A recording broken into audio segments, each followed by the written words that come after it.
Secrets of Astrology welcomes all of you. I am your Astromate. Today in a very special series on Astromaster, we are with Astromaster U K Jha.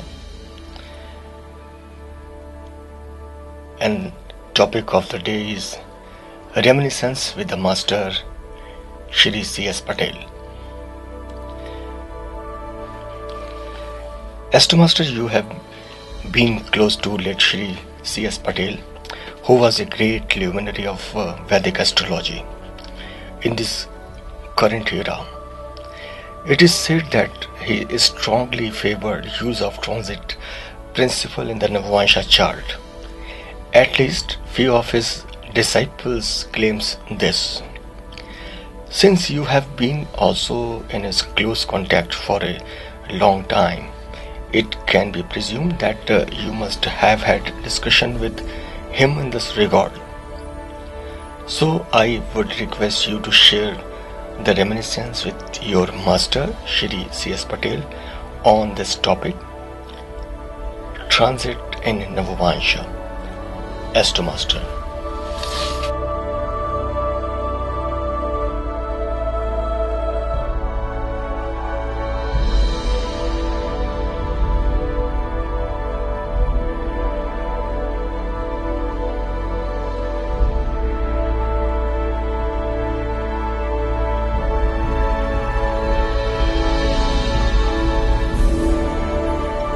Have rightly said that I was in close interaction with C.S. Patel Sahab for a considerable period of time. I learned the final details of Nadi astrology from him, and he loved me a lot. We used to discuss freely and frankly over vast range of astrological principles. A glimpse of the same can be had from the tribute I wrote after he left for his heavenly abode. I even took few friends of mine at Ahmedabad to him for learning the untold secrets of astrology. These were the friends who were in close touch with me at Ahmedabad, seeking guidance, broadening their knowledge base, and sharpening their insight in rudimentary principles of astrology. I can tell you that C.S. Patel Sahab was a voracious reader, and we used to discuss with him Nadi principles dealt in Devkerlam or Chandrakala Nadi, Amsanadi, Bhrigunadi, Dhruvnadi, Saninadi, and Bhrigunandi Nadi, etc. in deeper depths. So far as his views on application of transit principles in Navamsha diagram is concerned, I would only say that he had changed his views during the last days of his life. I don't rule out the possibilities that few people might have got the concept of application of transit in Navamsha chart from him. But I would now appeal to all those friends or Guru brothers to give up this erroneous concept and practice. Let me tell you that he wrote an essay on Rasi Tulya Navmans and Navmans Tulya Rasi in Times of Astrology in its annual number long back, about 22 years back. This topic was is also included in his book on Navamsha, wherein he has culled out beautiful combinations appertaining to Navamsha from several standard classical texts and Nadi texts also. Now in the said essay published in the Times of Astrology, he maintained at the end that all the transits mentioned in the second part of that write-up should be observed with the help of Navamsha chart only and not from the Rasi chart. In the same issue of that magazine, one of my article was also published, so I immediately read the article of Gurudev and noted that point. As soon as I read the footnote of his article printed in bold, I wrote to him that his observations were off the mark. But as was expected, he initially did not agree with me. But later on, after a long gap of time, when I met him at his residence at Gokhale Nagar, Ghatkopar East, Mumbai, he himself opened the discussion on the same. It looked as if he was eagerly awaiting for that discussion with me. I was there in Mumbai for 3 days and we had prolonged discussion with him on this topic. I would like to share the same here for you as well as for my other Guru brothers. He was a modern sage of astrology and I respect him enormously. Although he was my teacher, he had accorded me all the liberties to state my side strongly. This was his greatness, generosity and kindness. I pointed out to him that transit has to be seen in the natal chart only and not in the Navamsha.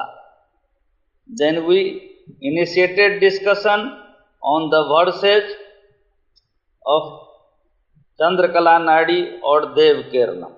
Let us take one verse of Chandrakala Nadi which goes as Tad bhavashtmesanshe trikone vatthava bhavet Esphut yogangate mande tad bhav vinasanam. It means when the sign occupied by the Lord of the 8th house, reckoned from any house of the birth chart, in the Navamsha chart, is transited by Saturn or its trinal signs are transited by the Saturn, the effects of the house under consideration will be destroyed when the transiting Saturn passes over the degree of the Lord of that sign through which it is travelling.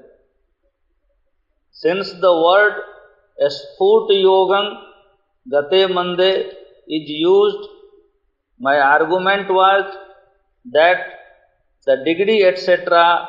or the longitude of the Lord of the sign transited by Saturn can be referred to only in the Rasi chart or the natal chart and never in the Navamsha chart or any other divisional chart.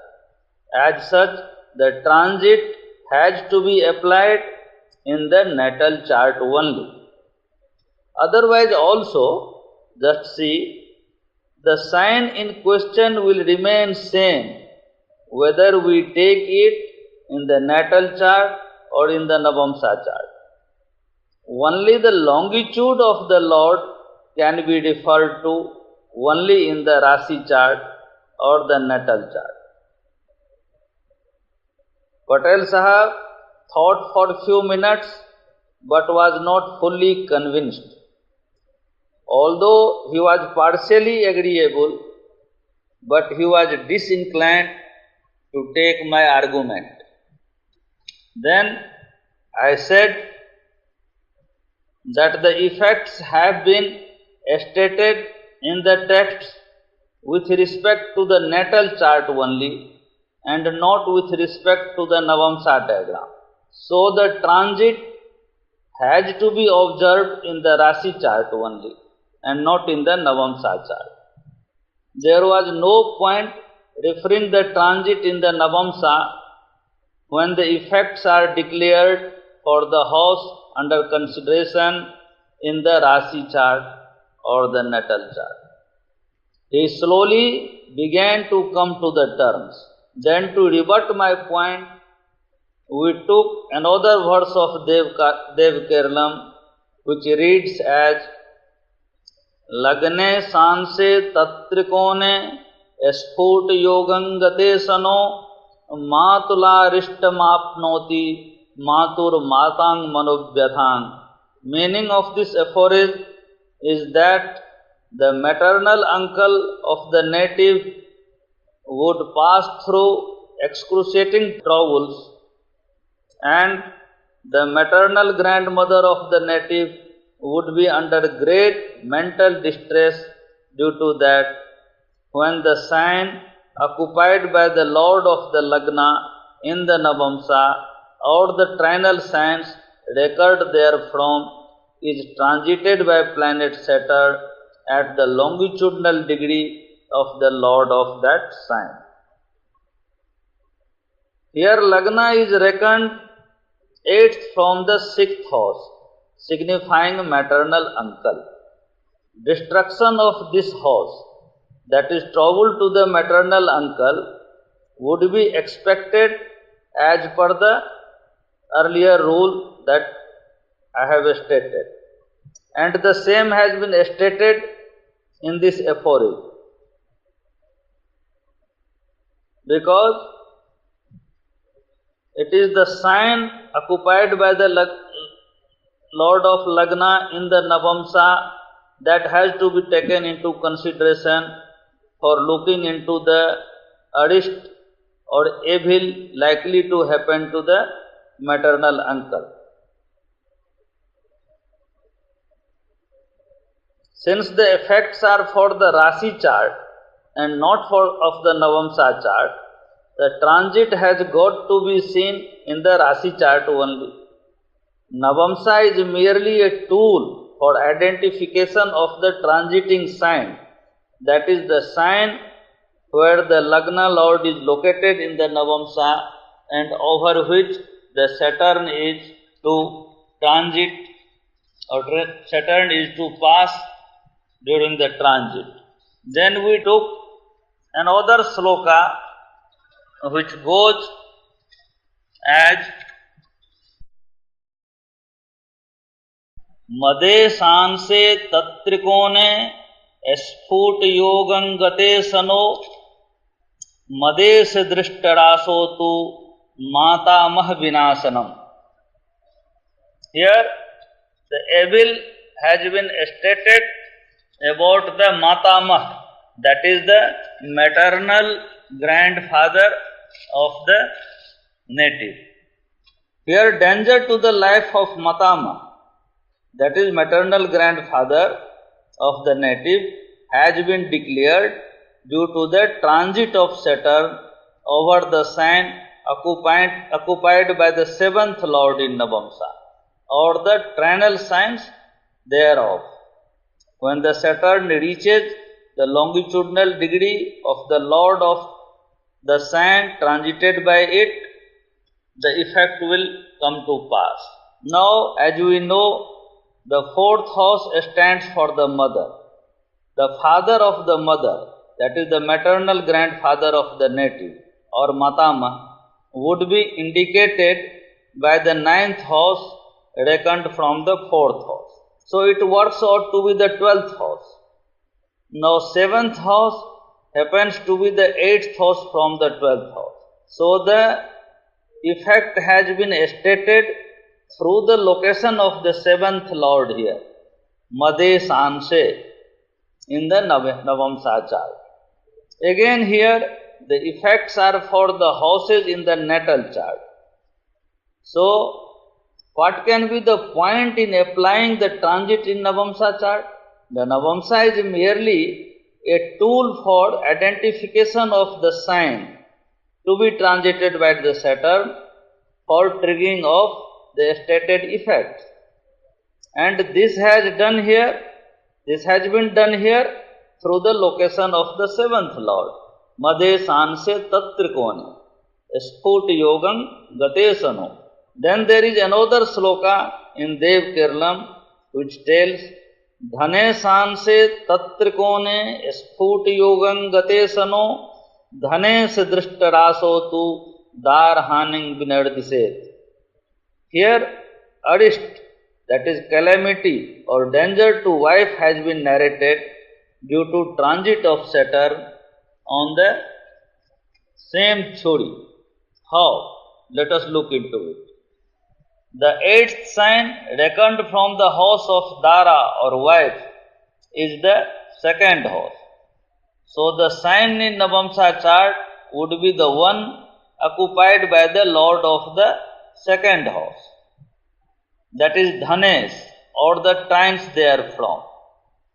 Here again Navamsha only serves as an instrument for identification of the sign to be journeyed by Saturn, but the results are from Rasi chart only. So the transit would also be in the Rasi chart so as to know the longitude, that is Sport Yogam of the Lord of the sign visited by Saturn. That's why here Dhananshe has been taken. That is Dhananshe Tattrikone Sput Yogam Gato Sane. Take one more effort. Vyaye Sanse Tattrikone Sput Yogam Gate Sano Vyaye Se Drishtarasotu Santana Rishtamadise. Here evil to the progeny has been stated. The house of progeny, as we know, is the fifth house. The eighth house from the fifth house is the 12th house. Therefore, the Navamsha location of the Lord of the 12th house would be found out, and when the Saturn's sojourn through that sign or the sign in the trinal position from there and over the longitude of the Lord of the sign would take place, the said effect would be triggered. Naturally, the transit would be reckoned in the natal chart and not in the Navamsha diagram, because all the effects are being stated in terms of the natal chart only. Let us take one more aphorism which says, Karme sanse tattrikone sput yogam gate sano sosuras prapidadi tad varge va upadrava. Here the effects have been told through Karme Sans, that is the Navamsha location of the 10th Lord. The 10th house is reckoned 8th from the 3rd house. Now the effects have been narrated for the father-in-law of the native. House of spouse or house of wife, as we know, is the 7th house. The 9th house from there is the house of the father of the wife, that is the father-in-law. The 9th from the 7th is the 3rd house. Hence, affected party is the father-in-law. But it can be, rather these effects can also happen to the own co-borns of the native. Then there are, I can tell you, there are few hundred slokas like this. Say over 500 slokas in the Chandkala Nadi for about the transit of Saturn, Jupiter, Rahu or few other planets, etc. Say for example, take another sloka about transit of Jupiter. Viptar dasakale lagne sans trikonage Sput yogam gate jive putra labhang binardiset. Here the birth of the sun has been stated during the transit of Jupiter over the sign occupied by the Lagna Lord in the Navamsha, when the Vipattara Dasa, that is the 3rd Dasa from the birth, would be in operation. Here again, Sput Yogam word has been used. Sput Yogam Gate Jive Putra Labham Vinardise. So this Sphut Yog, that is the longitudinal degree of the Lord of the sign transited by Jupiter, has to be seen. The effects will be triggered only when Jupiter will hit that degree, and this shows that the transit has to be seen in the natal chart, because only there we have the longitudinal degrees of the planets.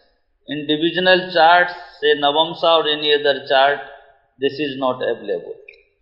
Similarly, for Rahu, we may take another aphorism from Bhrigunadi. It says, Swarabhanudansage kone Sphut yogam gatesano sodararishtamapnoti pratyagdaye phalang smritam. Here, danger to Coborn has been stated during the operation of the fifth dasha, when Saturn would be transiting through the sign occupied by Rahu in the Navamsha chart, or the signs in trines therefrom. So we can note here the term Sphut Yoga in almost all the aphorisms.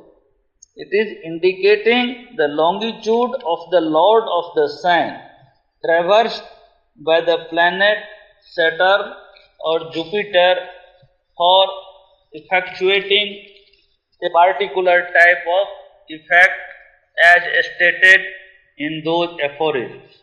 This means the effect has to be seen only in the natal chart and not in the Navamsha or in any other divisional chart. All these things I discussed intensely with Patel Sahab, and my master finally agreed to my point of view. He agreed that transit should not be seen in the Navamsha or any other divisional chart, and I can tell you we discussed over 200 slokas from the Nadi texts during those days. He not only agreed but also poured his blessings upon me, and this he was doing generously to me very frequently. My close friends in Ahmedabad has been a witness to this effect repeatedly. Now here I have explained the inner imports of these slokas so that my other Guru brothers would also be benefited. As a matter of fact, these are the extensions of the basic principles Karakat Bhavam dealt in BPHS, that is Brihat Parasar Hoda Shastra. How that have been applied intelligently in Nadi texts as an extension of the same principle shall be elaborated in some other talk and in some other session. Here I only want to stress upon the fact that the application of transit in Badga Kundali or divisional charts is a wrong practice. Transit must always be seen in the natal chart only. However, there are the people who do these odd things and call it superimposition, etc. In some other talk, I would explain what is meant by superimposition in Vedic astrology. It is totally different from what people are doing today. That is governed by the basic principle, one of the 5 basic principles of astrology, that is called Chakrat Chakram. For the time being, I would only tell and request all that if anyone is doing odd things in the field of astrology, he is free to do so and can do so, but for heaven's sake, for God's sake, kindly don't do it on the name of C.S. Patel Sahab, whom I respect a lot, I adore him, I worship him. And when these things are done on his name, it really pains that.